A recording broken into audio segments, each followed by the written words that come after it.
Disobedient Bodies started about 2 years ago, and we knew of Jonathan's interest in modern British art. So we brought him up to the Hepworth, and he started investigating the collection and thinking about an exhibition that would bring together fashion, art, design, craft, ceramics, something which Jonathan does naturally in his own practice.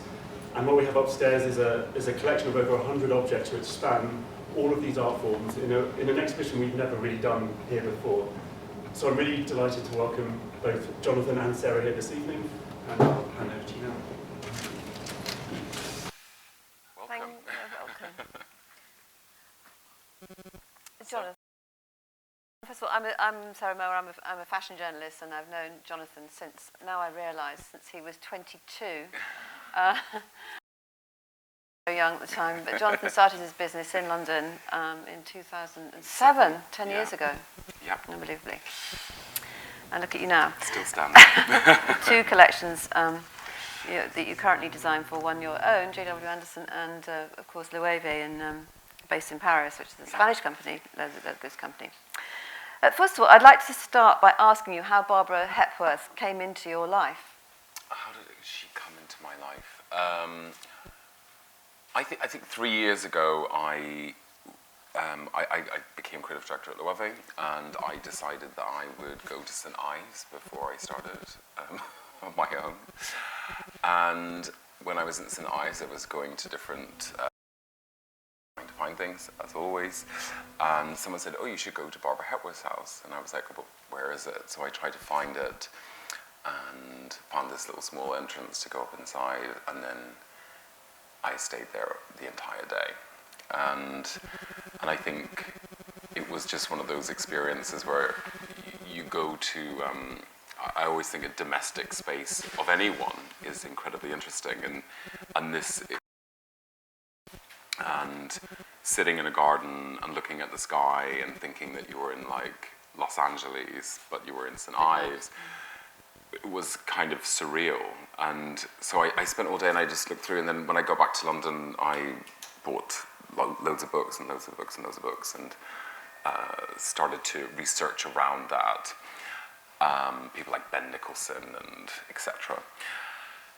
And it became an obsession, I think, between Barbara Hepworth and Henry Moore. You know, this moment, there's a kind of a romantic moment, for example, in St. Ives, where you have Ben Nicholson, Alfred Wallace, Christopher Wood, all these people went there.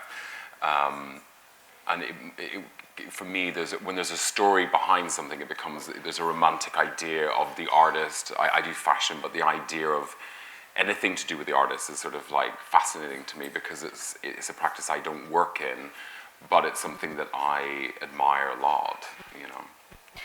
You made a comment, I've just read your very interesting interview in the New York Times today, and you made a comment there that you, when you took over at LOEWE, you had thought, you were challenging in your own mind this idea of luxury.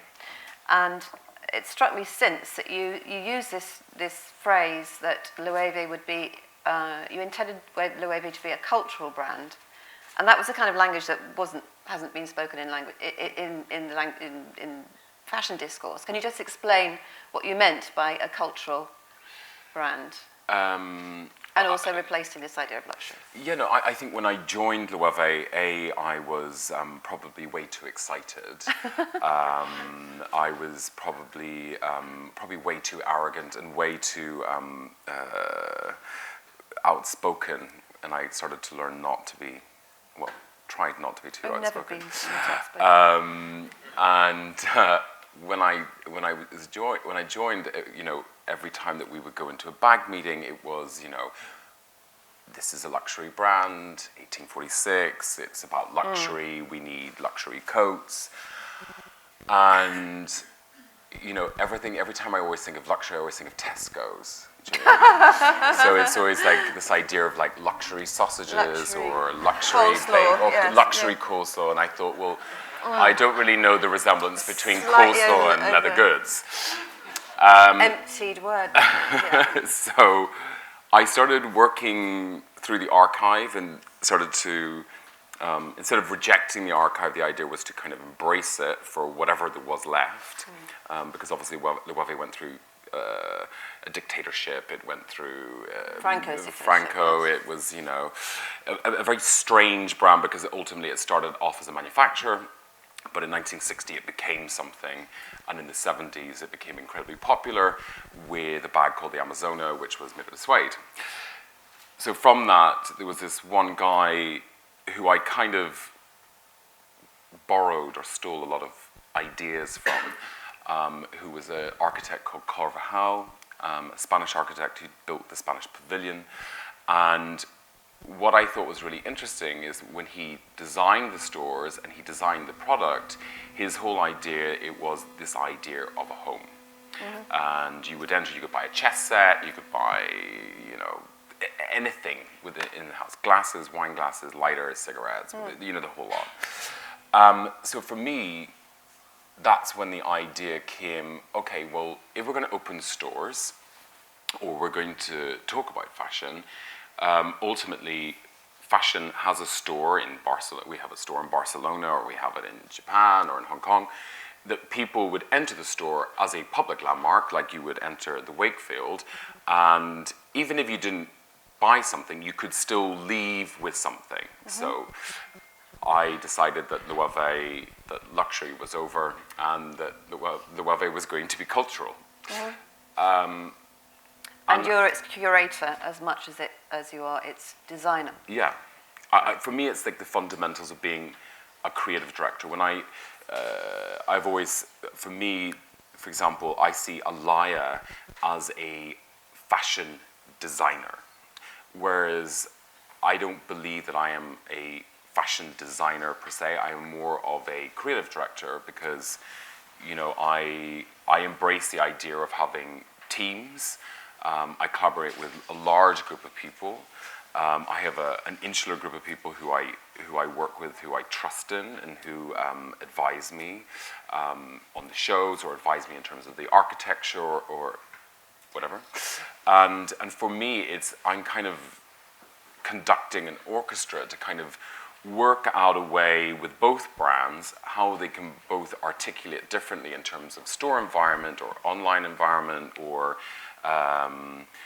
the way in which, you know, for example, that we would, you know, what we do in the LOEWE, we may share things in both, but the vocabularies are very different.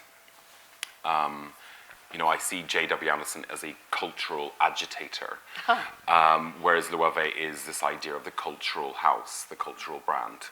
So now you've got you're called by the Hepworth because they I think they'd seen you on a reference to you on the internet talking about Hepworth, and that's literally how it came about. So now you have the chance to be an actual curator in a museum. That's a very much different process for somebody like you who moves at the speed of the internet and researches on the internet. So, and how did this process take you and Andrew over? It took 2 years. 2 years. And did you have it mapped out in your minds before you decided who you were going to start gathering, or did it roll as you? It was a kind of as you do. It was a, you know. In the beginning, I kind of pretended it wasn't happening for a while, and then Andrew kindly reminded me that it was in 2 years, and then it would be 1 year, and then it was in 1 month, and then we were realizing we had to get a book done in 2 weeks, and but through that process, you know, in the beginning, it was very kind of like, okay, there was key pairings that I had wanted. There was sort of key things that we had discussed, like, you know.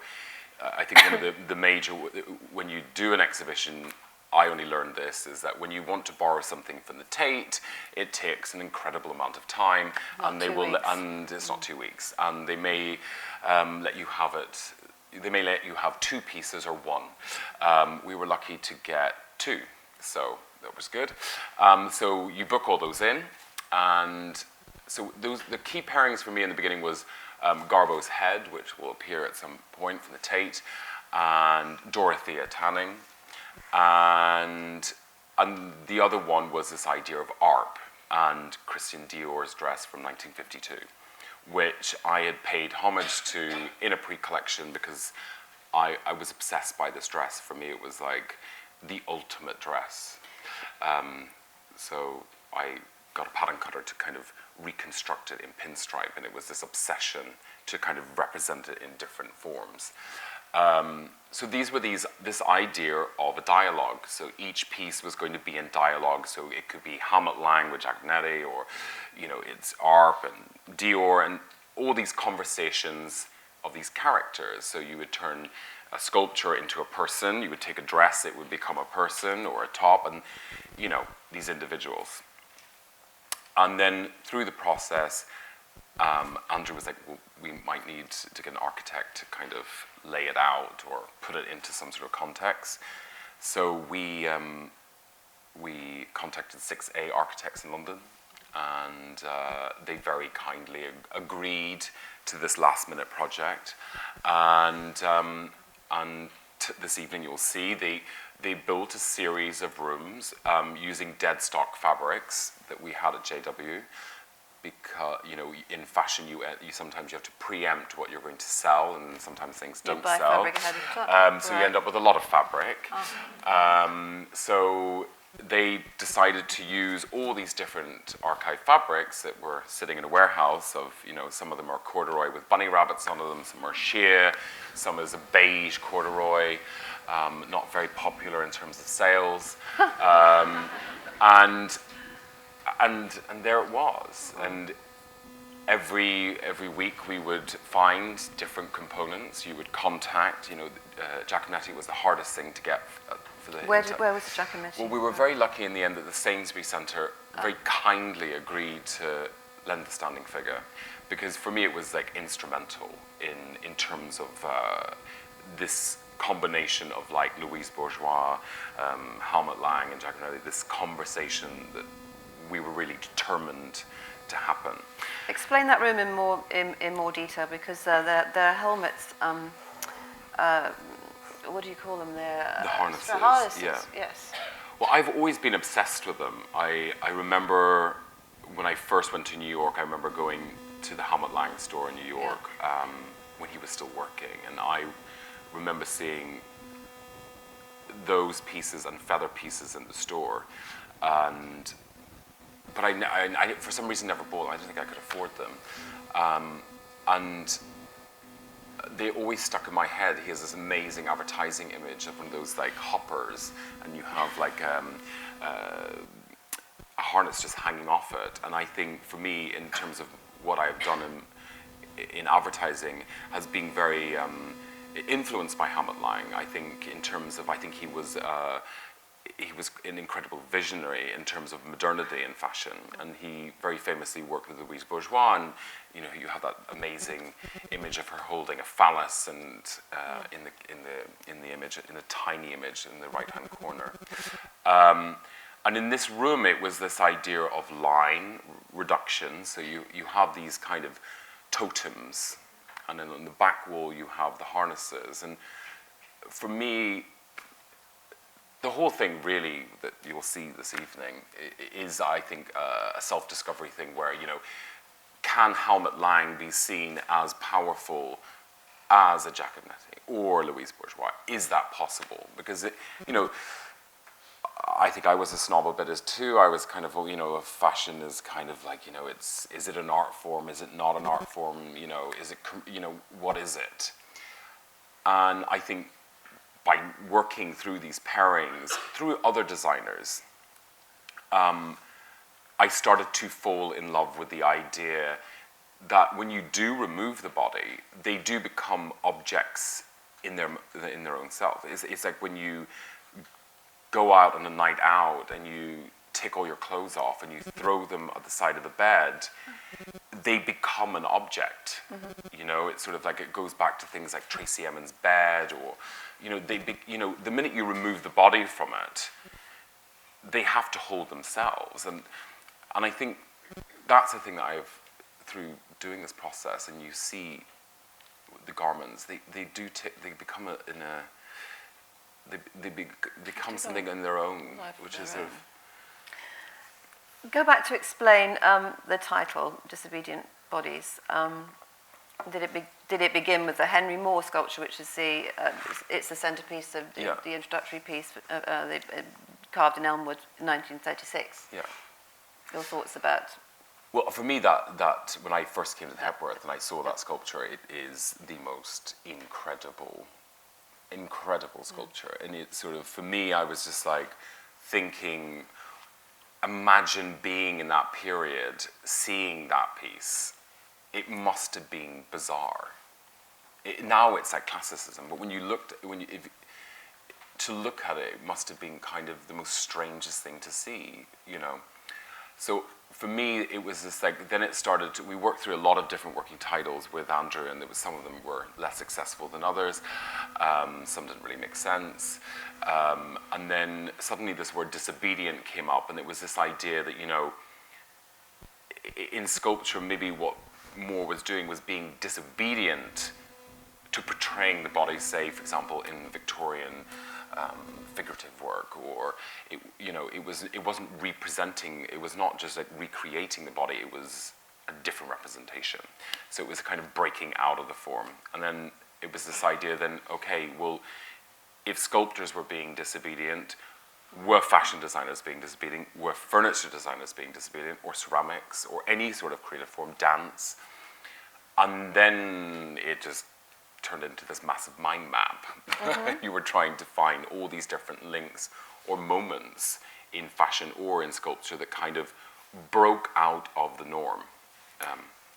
It's fascinating how you've, there's a Jean-Paul Gaultier jersey dress with the cone breasts that you've, which you own yourself, I assume, because you've done something to it, to explain what you've done to it, and people haven't seen it. Yeah. It's lying down on a table. Yes. 6A and Andrew came up with this way that we would put everything on tables, this idea of domestic. Some are coffee table height, some are like console table height. And when I did a series of pictures with Jimmy Hawksworth, which we clad in knitwear, and we made these kind of like silhouettes which were in reference to Henry Moore. And I just thought, how amazing would it be to have Henry Moore and Jean-Paul Gaultier to have a conversation? You know what I mean? When I grew up, Jean-Paul Gaultier was on Euro Trash. And I thought that conversation could be quite interesting. So the problem was, if we put it on a mannequin, it was going to just be, you know, you would have this body, and then I didn't think it was going to do it justice. So we worked very closely with a company to recreate a reclining figure. And with the jersey dress, we stretched it on, and then you have this idea, a ghostly idea of this, a kind of woman who's invisible inside, on a table, so like a piece of meat on a table, and it is there at plinth height to look at. And maybe when you see the exhibition you might think differently, but last night when I was finishing dinner and I was walking through on my own, it is the piece that I think anchors the entire show, because I think I agree. It's a connector, isn't it? Because it is no longer fashion, it is no longer art, it is more kind of like some sort of odd being in the space. And then it's paired with Martha Graham's a video by Martha Graham. Yeah. Tell us about the Nam Garbo head, and it was made in 1916. It's made of planes of bronze. Yeah. And with it, you've paired Ray Kawakubo's flat collection, the 2D collection, which is the cut-out felt shapes. And I remember that so vividly in 2012. We saw it coming towards us, and we all cried. I mean, fashion can move one. Yeah. You've collected these yourself. So how did you? What is that conversation that's going on between that sculpture and those clothes? I remember seeing that show and being well, when I saw it, I was just like, well, how did she do it? I think it was like, how did she do it again? Because it was a remarkable show. It was like this idea where everything was flat cut, and the impact of it, I think I think it was one of those things where you just knew it was going to be one of the most important moments in the last 10, 20 years in fashion by just seeing that show. And I was like, that was one of the key ones to have in because it was current. And Garbo's head has these flat planes, and when you look at it from different angles, it feels like it's following you or looking at you. But when you look at a different size, it's these planes that build up a three-dimensional structure. And in it, I wanted this idea that you would see them like you would see on the rack, where they are completely flat planes. So, you know, when you look at from the front, they're huge, and then when you look to the side, nothing. They're nothing. And I think with what she does, I think in a weird way, I remember reading something where I think she came to the point where it became too popular. So then she didn't like it at one point because it became instantaneous. It was like how had this never been done? Because I always think what is interesting about this piece is felt, and I always think felt is something I know in my childhood. I remember we used to get felt cutouts and used to like put them on a felt it's kind of board. very basic. Yeah. And I think it is the thing. kind of simplicity of something, which is the hardest thing to do, you know. Okay, there's one room which is you've talked about the copy of the Dior dress that you made, which I remember from a pre-collection, but there's one key collection of your own that you put in there, which is the men's shorts with frills of 2013, I think. Which spoke to gender fluidity, it actually changed the conversation and anticipated a conversation which was rising in fashion at that time. What have you put in that room, and what do you feel about looking back on your own work and placing your own work against against great art? That collection I remember the collection like it was yesterday, because it was like it was a very odd moment when we were doing it.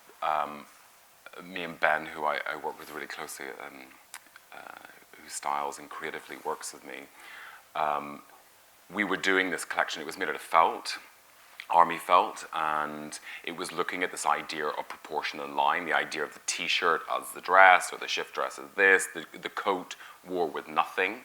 And we had done these sort of like felt shorts with ruffles around the bottom, and then we had made a top which was literally stapled with a stapler.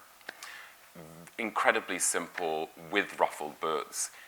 We did the show in the studio, and we were sitting, it became normal. So we were both very like, this is you amazing. You didn't know you were doing something disobedient. We were like, this is, it felt quite, and there was moments where we were thinking it wasn't enough, and we thought people might think it was too boring, and all these different things, and it was quite a neutral color palette.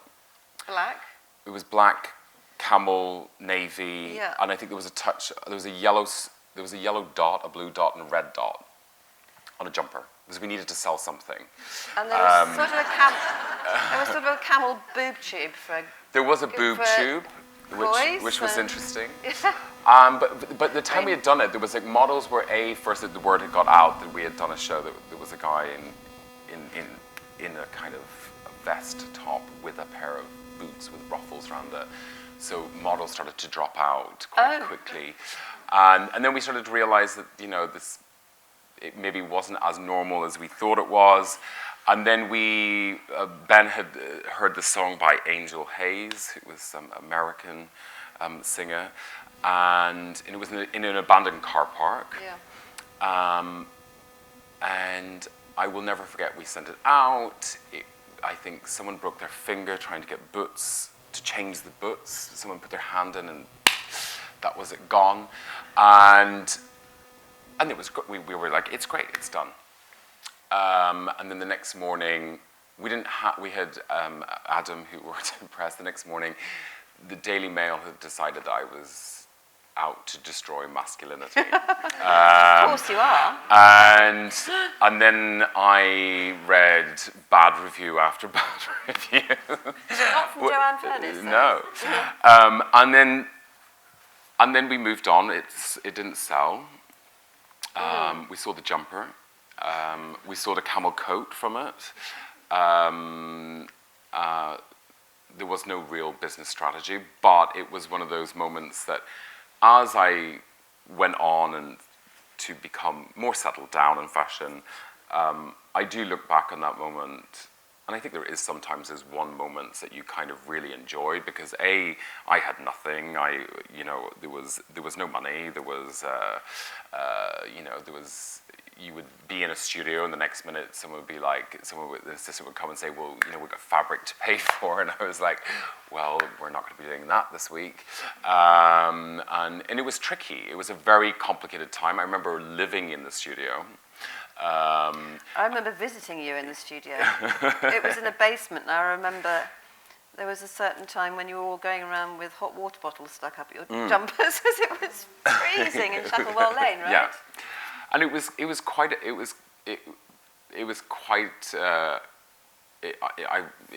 good to go through.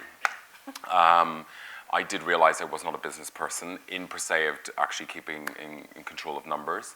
But it was a good learning experience to realize that it can all be taken away quite quickly. But it was interesting. I'm interested in fashion. Actually, even subconsciously, talking about channeling the times that we're in the same way as perhaps art does. Do you see that running through the show here, Disobedient? In terms of where we are today, politically? In terms of work being of its time and being about its time. Being about its time. When we sat down with 6A, I don't think they're here, but 6A, we came with this giant mood board. We had made all these mood boards, and it was sort of like, here is the show. And I remember them turning around, and I was like, and it was one of those things which was quite obvious, but I'd never thought of it. And they were just like, it's amazing in hindsight that these objects can be in a room. And for me, that was something that kind of made me realize that we were doing something that was slightly different, and which then opened the challenge that, that in hindsight, these things ultimately open up in a completely different conversation that's ever been had, because it's all these different objects that have to somehow interlink or talk to each other. And I think when we finished it yesterday morning, when you see it as a finished thing, you then realize that once people enter into the space, when today I saw kids playing with these long jumpers, you realize that that's what makes it now. It's sort of like, it is so exciting to have it here.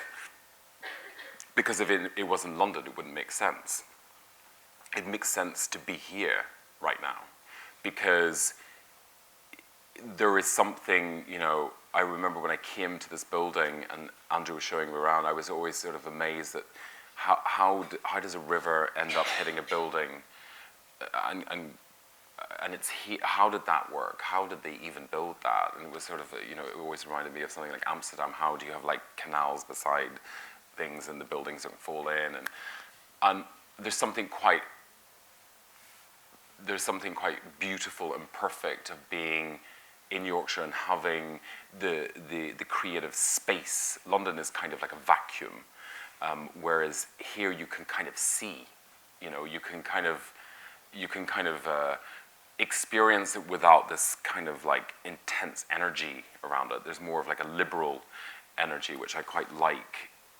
When you go upstairs and it's this idea of being on a journey to come here, it's this idea of getting in a car or walking, or that is part of the experience of seeing the show, no matter if you're coming from I don't know, Paris, or you're coming from London, or you're coming from Edinburgh, or you're coming from down the road. It's the journey that you take to go there, and then you, like the 100 and something figures in the room, you become a figure too. It was quite interesting. Andrew was upstairs, and he was like turning around, and he was like, it feels like people are watching you in the room. There's like one, like a Junior Watanabe dress, and every sort of moment I'm like, is someone's coming out to like get me. And it's sort of, it's weird because they without having someone inside it, they do have this odd feeling that there is someone there. Yeah. I'm interested in how kind of unsnobby it is as well. You haven't labelled there's a very extensive guide here, but you decided not to label the pieces. So, I mean, all of us who know about fashion, we can go around with everything we know about fashion, all our knowledge, and all the art experts can know everything they know. Yeah. But it's very interesting that you're putting things on a plane. Yeah. Well, it's this idea that, you know, if nothing, you know, sometimes I always find when I go to exhibitions, I find it very difficult when there's words, because I feel like they kind of, they interrupt the space.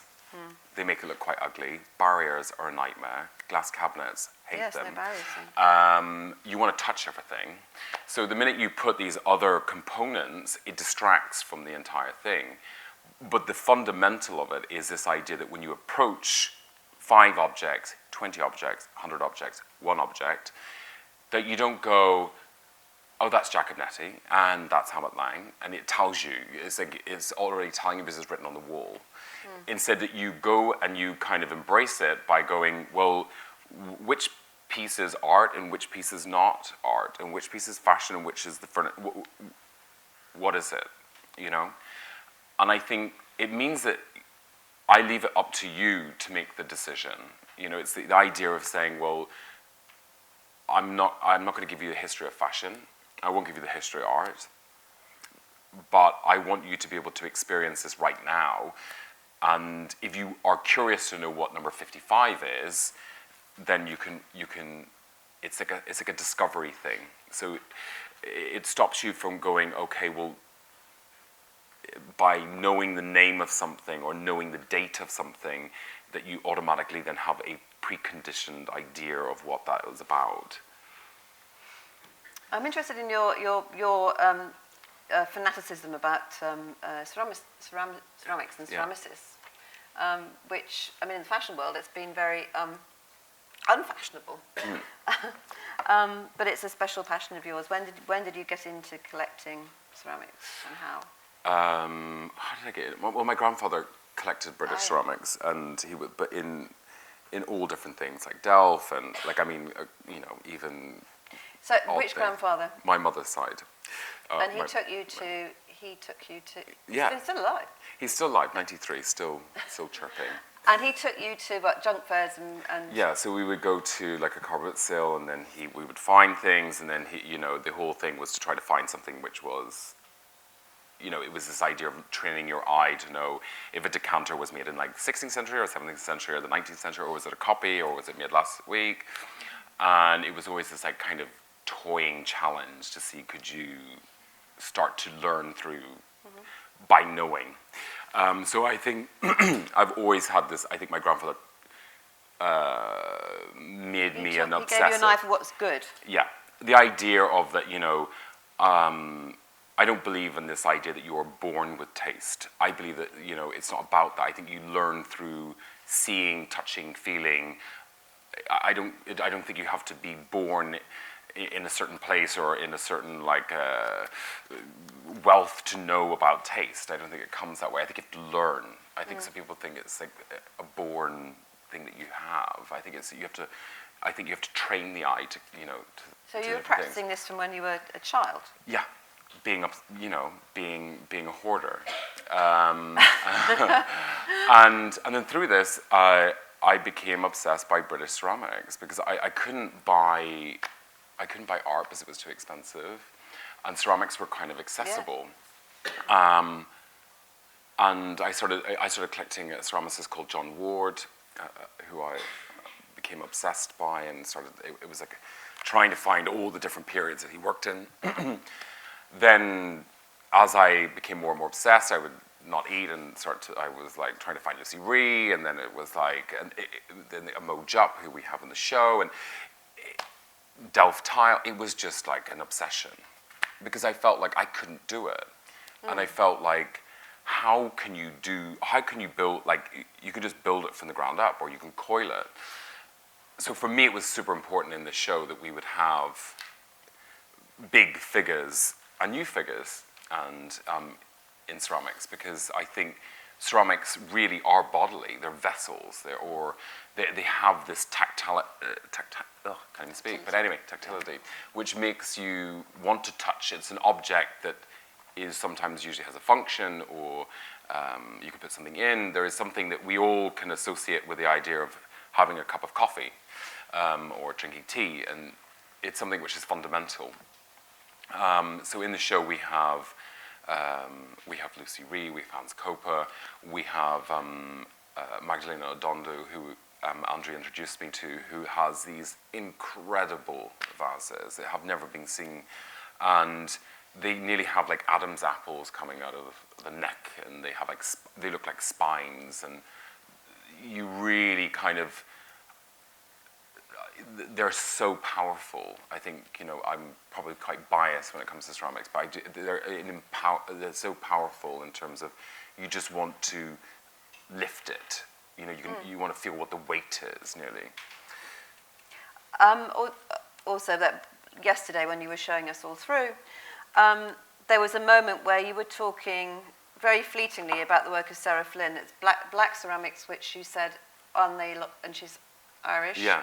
Northern Irish, as Yeah. you are, and you said they look like maybe bombs or armor. Yeah. And then I suddenly saw your neoprene collection from 2014, which is suddenly I thought it looked like army clothes or police clothes. Yeah, no, but so perhaps you could talk about, maybe you saw that is that an autobiographical comment on your being brought up in Northern Ireland during the Troubles?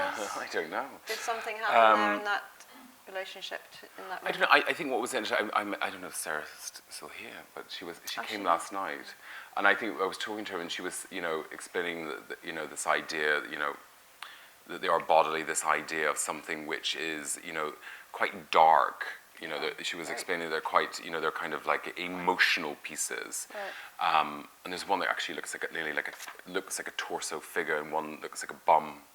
Oh, a bum! I thought you said bomb. Bum. It's all about bums. It looks like it looks like a bomb as well. And I think what was interesting is when you look at what she does, is that they're all black. They're like these silhouettes, and near the end of us doing the putting everything together, I forgot about a collection that we had done, which was all these kind of long trousers on guys, and it was just a shift with different types of experimentation onto one shape. Yeah. And then I thought it would be amazing to have these kind of like figures walking towards you, kind of like flanking Sarah Flynn's ceramics.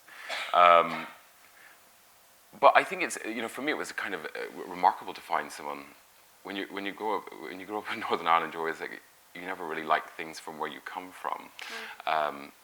But I was really kind of like surprised when I first discovered her that she was from Belfast, and I was kind of like, wow, like you know, to find someone who you like without knowing where they were from and loving what they do, and when I bought a piece, I was like, wow, she's from Northern Ireland. I'm from Northern Ireland. That's kind of amazing. You know, because, you know, I lived in Northern Ireland until I was 19, 20. My parents still live there. And Northern Ireland is a very odd place. It's a beautiful part of the world. Ireland in general is very pretty. It's very green. It rains a lot, kind of like here. But it's a kind of a country which is about like storytelling. I always think, you know, I think the biggest export that Ireland ever had was writers. You know, Oscar Wilde, Joyce, Beckett, Seamus Heaney, Bram Stoker. So for me, it was their biggest export was that. But what I think is interesting in Ireland, and I have only started to realize, I was talking about it earlier today, was I feel very lucky to have grown up there with two parents who with my parents who brought me up in a way that there was no religious kind of background. It was like, you're not going to be Protestant, you're not going to be Catholic, you're going to be zero in this situation. And going to school, and it was normal. It was like, Ireland was going in the 90s, in the early 90s, was incredibly kind of, when I look back, was actually quite bad. And it was like a kind of moment where, it was at the peak of it, kind of, where there was no Good Friday Agreement, there was none of this sort of thing. But it was kind of normal. It was like a normal kind of thing where you would go to school, you would stop at an army barracks, and you would get the car checked, and then you would go into town, and then you would go to school. And then you would come back to school, you would wait in the queue of cars, and you would go through the army barracks, and then you go back home. And, it would be one of those things where you have to check underneath your car, and it was like, it was a very odd period.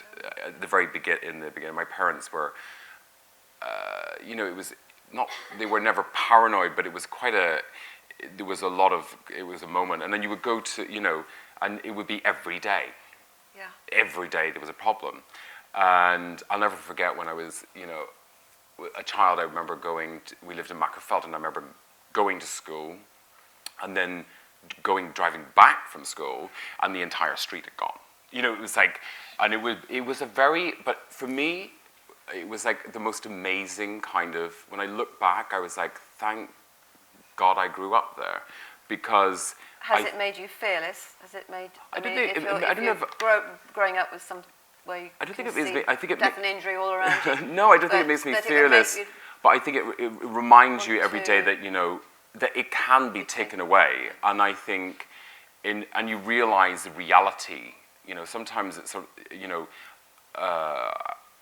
I think sometimes cities don't really have realities, whereas outside of cities you have a reality. There's a reality, and I think that's probably is the biggest thing that I think growing up as a child. You learn this sort of harsh reality that that it can be taken away, but quite quickly.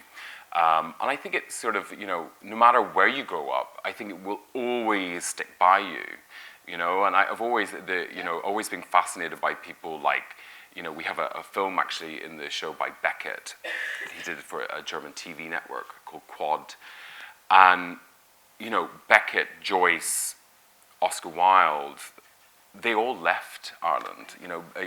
Joyce famously wrote, Ulysses by actually writing back to friends in Ireland to count how many steps. He never went back.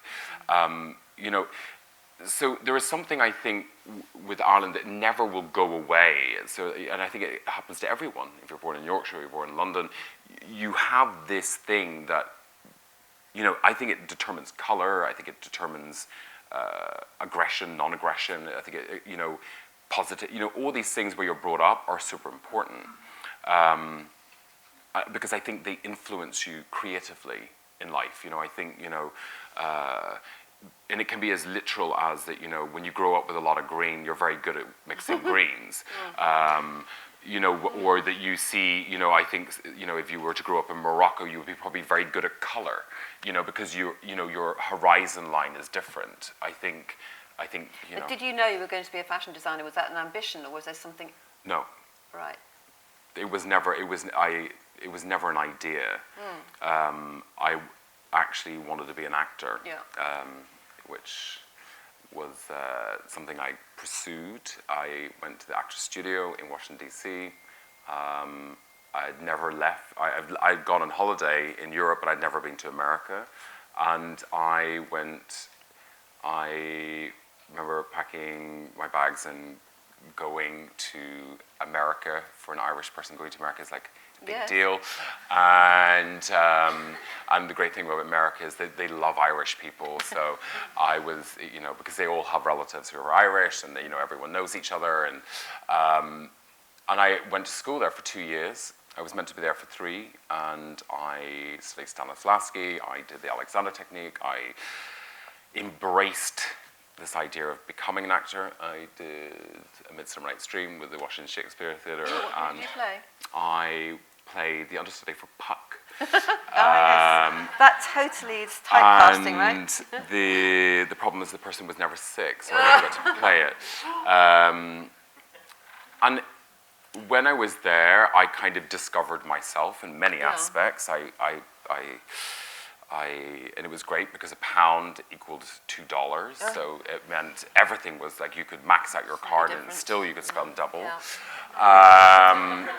And I remember when I was younger, I never went out. My brother was like the party person. I never went out. I was like, I didn't smoke, I didn't drink, and my brother did all of that. So he was like and then I went to Washington D.C. and I think I smoked and drank and had way too much fun, and I didn't turn up at school and didn't really enjoy it. I think I just knew there was a moment. I remember being in a class and it was just like, well, can you not escape yourself?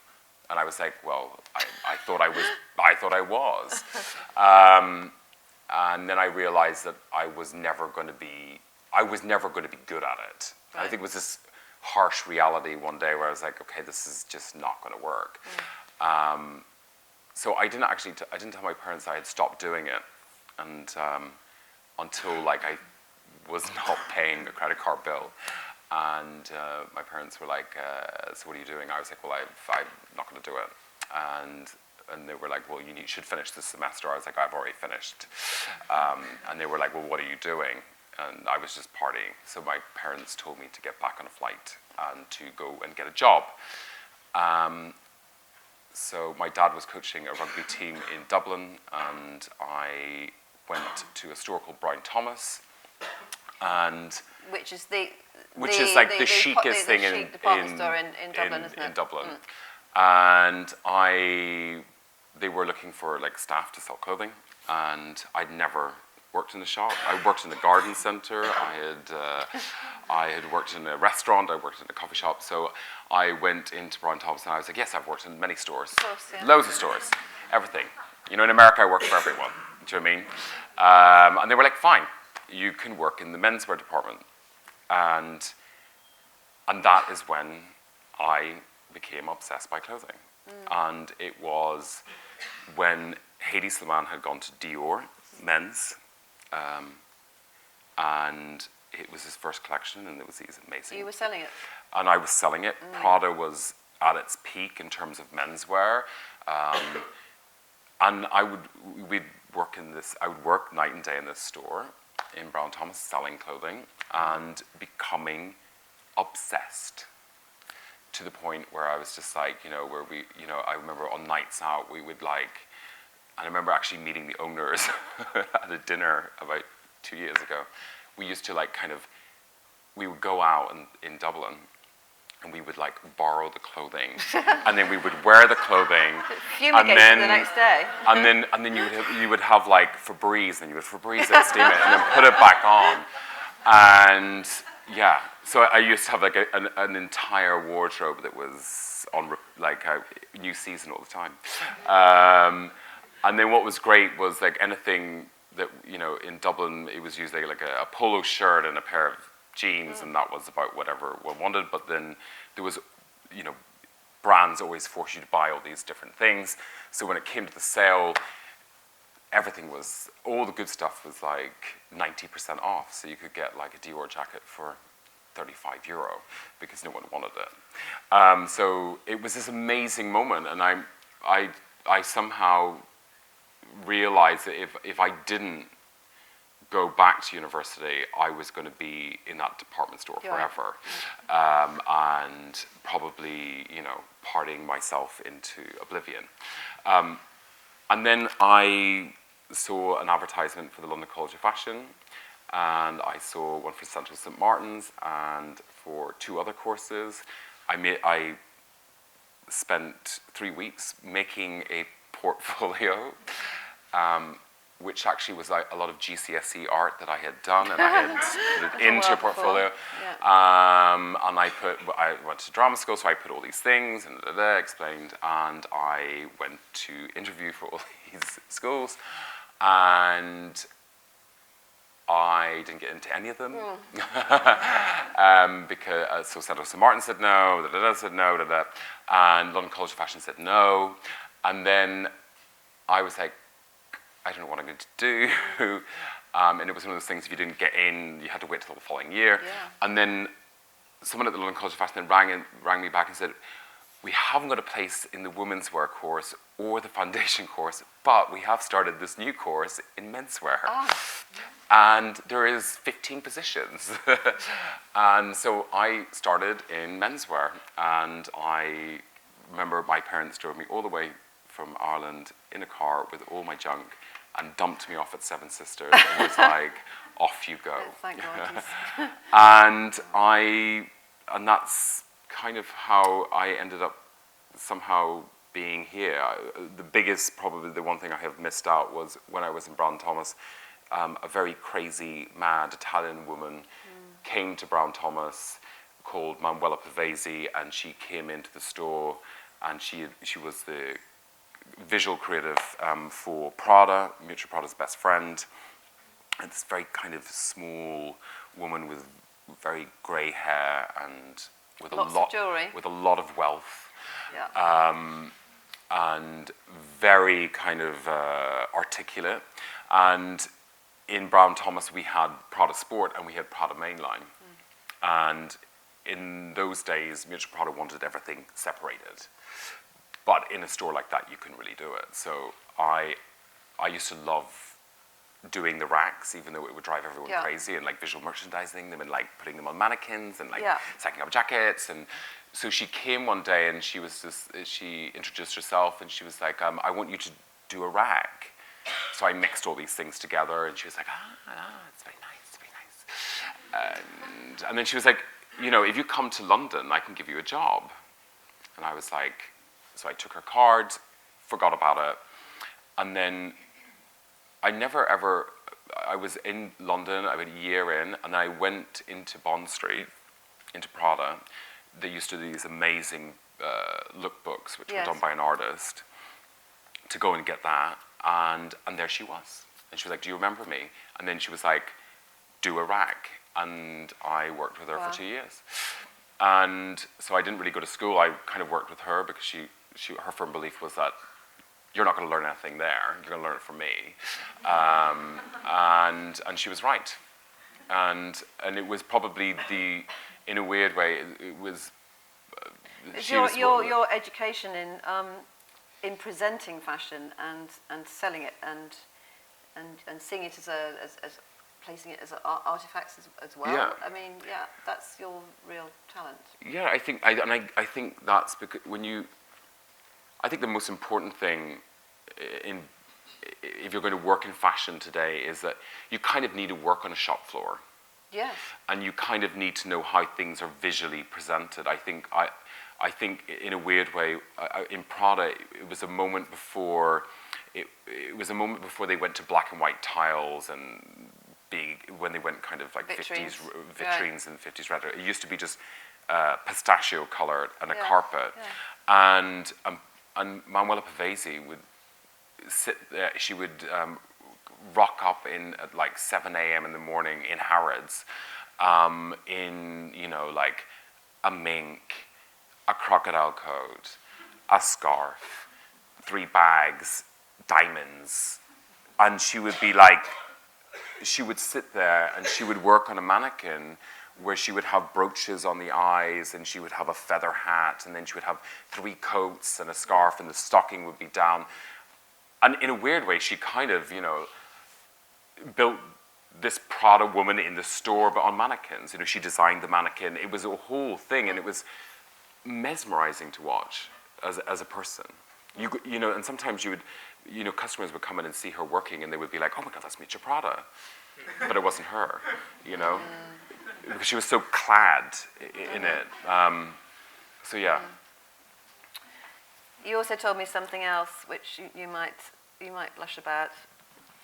a long time ago, because as a journalist, I always try to drill down to the very first experience of what makes a designer, and it's usually when they're between 6 and 10.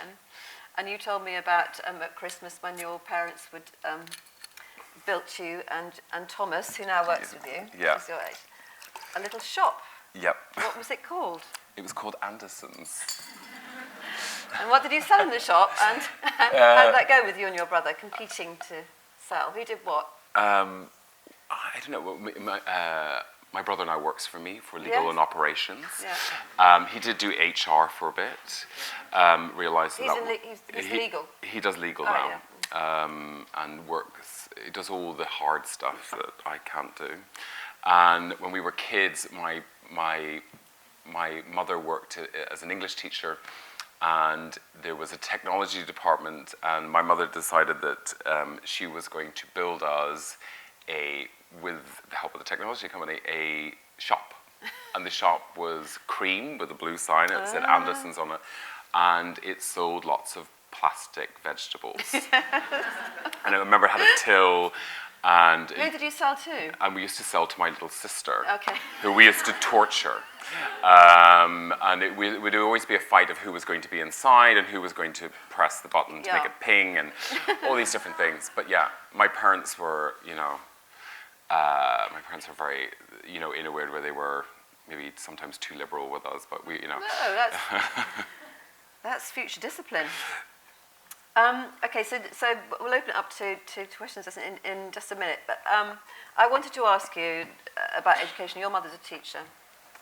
The importance of the British Free State education, and now it's under attack. All kinds of art subjects are being cut, as we know. The importance of having this gallery being free, and the impact that you hope it will have on children who come here. Yeah. Well, last night I had to. I was given the opportunity to do an impromptu speech.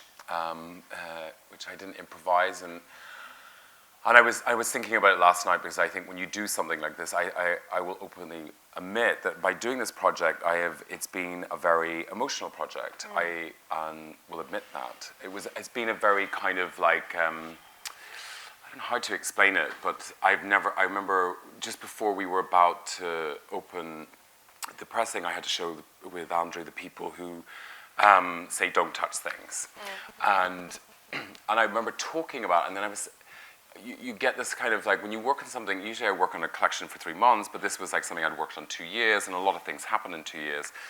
And what I think is super interesting about this project in particular, I think it's probably for me the most amazing project I've ever done. Why? Because I think a year into this project, I think the world went mad. It went a bit crazy, and I think it was a very odd period. I think that we're in now. I think where we're heading is, let's see what happens.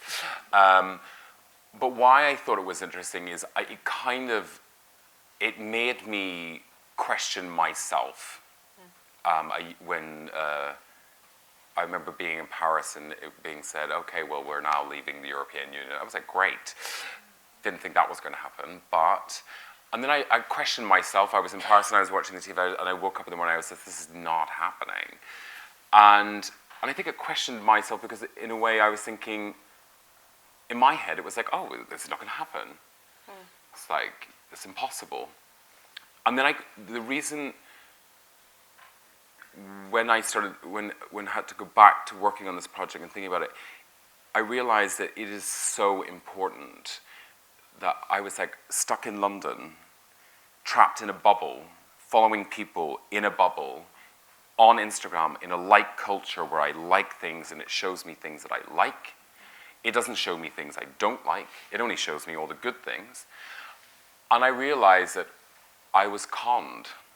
And I had locked myself, I'd been to St. Ives, I'd been to things, I come from Northern Ireland, I'd been out, and I realized that how ridiculous cities have become. they're like bubbles that don't mean anything. And I wanted to make sure that you escaped from it, that you kind of were like, okay, well, if we're going to do this show in the Wakefield, it has to be the goddamn best show that there ever was in Wakefield. And I'm competitive in that way, and I wanted to make sure that it was better, that it was not in London. Yeah. How exciting, you know, make London come here. And I think that's ignoring all the art, ignoring all the fashion, ignoring myself talking and talking. I think the most important thing is that it's here, right now, and I think all the most important things should be happening out of London because we live in a massive country. We don't get to see it all, and I think it is about sharing creativity. And my whole thing is that the most powerful thing in today is not about wearing a slogan t-shirt that says I'm part of something. It is not about saying that I like something or I'm pushing something. Is that creativity is a weapon. And we should use it. And that's what's exciting. And I think, you know, I never lived through a war.